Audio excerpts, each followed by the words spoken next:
Hello guys, आज के में हम प्रत्यय पढ़ेंगे संस्कृत में। प्रत्यय की परिभाषा। वे शब्दांश जो किसी धातु या शब्द अंत में जुड़ते हैं उन्हें प्रत्यय कहते हैं। जैसे क्र प्लस कत्वा कृत्वा, मित्र प्लस तल मित्रता। और जानते हैं कि प्रत्यय के भेद कितने होते हैं। प्रत्यय के 3 भेद होते हैं, मतलब 3 प्रकार के होते हैं। पहला है कृत प्रत्यय, दूसरा है तंडित प्रत्यय, तीसरा है स्त्री प्रत्यय। हम इस वीडियो में कृत प्रत्यय है तंडित प्रत्यय की बात करेंगे। स्त्री प्रत्यय की हम सेकंड वीडियो बनाएंगे। कृत प्रत्यय जो धातु, उसकी डेफिनेशन, जो धातु क्रिया के अंत में जोड़ते हैं, जैसे कि गम प्लस तुमुन गंतुम। तंडित प्रत्यय जो संज्ञा सर्वनाम आदि के अंत में जोड़ते हैं, जैसे धर्म प्लस तक धार्मिक। स्त्री प्रत्यय पुल्लिंग शब्दों की स्त्रीलिंग में परिवर्तित करते हैं, जैसे सुत प्लस टाप सुता। कृत्य प्रत्यय जिन प्रत्ययों का प्रयोग धातु अथवा क्रिया के बाद किया जाता है उन्हें कृत्य प्रत्यय कहते हैं। उनके मतलब विषय होते हैं कृत्वा लयप तुमुन कत्वतु श्रत सानज, ये इनके विषय होते हैं। अब कत्वा प्रत्यय। पहला कत्वा प्रत्यय। कत्वा प्रत्यय का प्रयोग कर या करके के अर्थ में किया जाता है। कृत्वा प्रत्यय का त्वा शेष रहता है, मतलब उसमें त्वा शेष रहता है। अब इसके उदाहरण देखते हैं।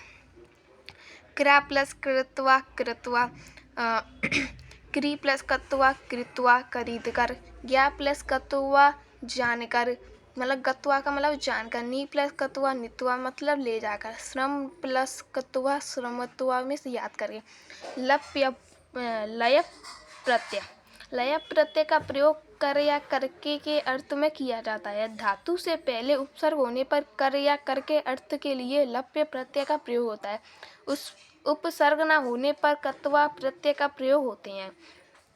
लप्य प्रत्यय का या शेष रहता है। उदाहरण उप प्लस क्र प्लस लय उपकृत्य, बी प्लस क्री प्लस लय विक्रिय, बी प्लस ज्ञा प्लस लप्य विज्ञाय जानकर, आ प्लस नी प्लस लय आनिन्य लाकर, सम प्लस भूल प्लस लप्य शंभु मतलब होकर। अब नंबर 3 पर पढ़ते हैं तुमुन प्रत्यय। तुमुन प्रत्यय का प्रयोग के लिए के अर्थ में किया जाता है।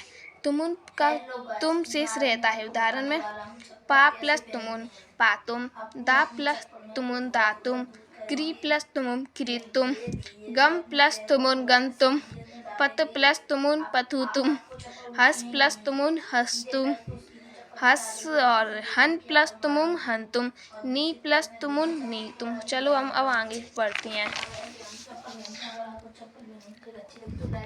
नंबर 4 पाता कत प्रत्यय।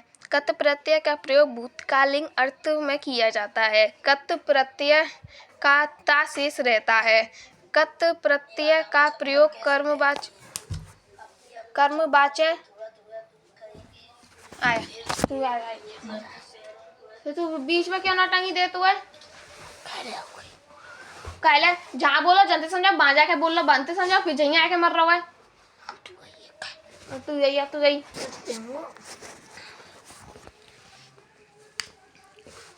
अब मोतेवानी आया कत प्रत्यय ता शेष रहता है। कत प्रत्यय का प्रयोग कर्म वाच्य व भाववाच्य में किया जाता है। उदाहरण का प्लस कत। ये उदाहरण पुल्लिंग स्त्रीलिंग नपुंसकलिंग में तीनों में दिए जाते हैं। क्र प्लस कत कृतः कृतम कृतम, की प्लस कत क्रीतः क्रीता क्रीतम, श्रु प्लस कतः श्रुतः श्रुता श्रुतम, गम प्लस कत्वा गतः गता गतम, द्रस प्लस कतः दृष्ट दृष्टा दृष्टम। अब आते हैं 5वें नंबर कत्वतु प्रत्यय। कत्वतु प्रत्यय का प्रयोग भूतकालीन अर्थ में किया जाता है। कत्वतु प्रत्यय का तवत शेष रहता है। कत्वतु प्रत्यय का प्रयोग कर्तवाच्य में किया जाता है। उदाहरण क्र प्लस कत्वतु, ये भी तीनों में किए जाते हैं।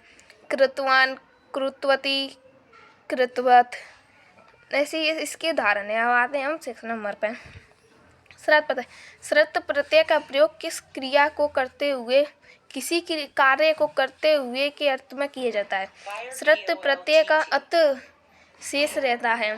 श्रत प्रत्यय का प्रयोग परस्मैपदी धातुओं के साथ किया जाता है। परस्मैपदी धातु का उदाहरण है पतति, पतत, पतंती।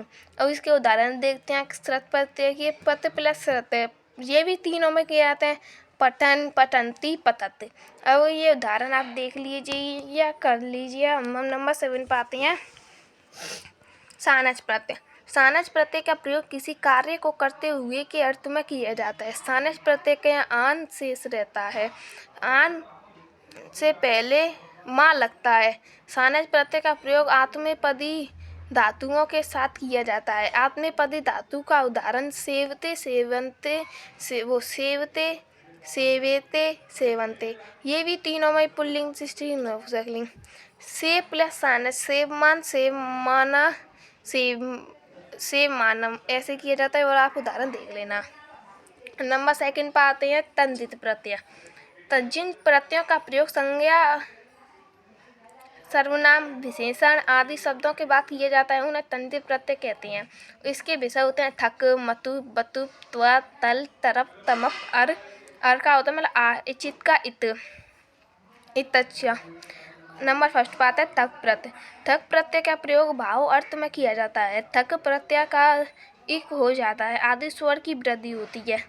जैसे कि अगर आ और बड़ा आ होगा तो बड़ा हो जाएगा, ई छोटी ए बड़ी ए तो बड़ी ए जाएगी, ऊ छोटा ऊ बड़ा ओ तो ओ हो जाएगा, री हुई तो आर हो जाएगा। उदाहरण शरीर प्लस थक शारीरिक, नगर प्लस थक नागरिक, धर्म प्लस थक धार्मिक, कर्म प्लस थक कार्मिक, दिन प्लस थक दैनिक, नीति प्लस तक नैतिक।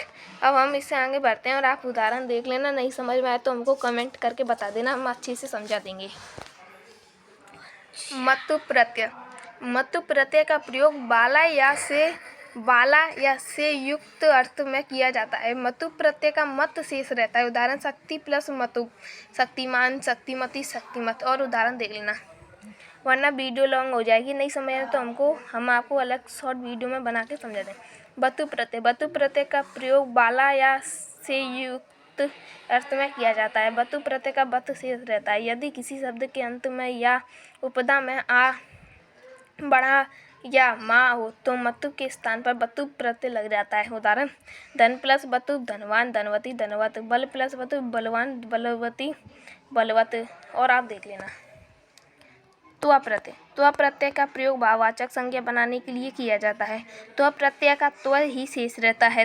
त्व प्रत्यांत शब्द नपुंसकलिंग में होते हैं तथा इनके रूप फल की तरह चलते हैं। उदाहरण में महत्व प्लस त्व महत्व, पशु प्लस त्व पशुत्व, लघु प्लस त्व लघुत्व, गुरु प्लस त्व गुरुत्व। अब आते हैं हम तल प्रत्यय।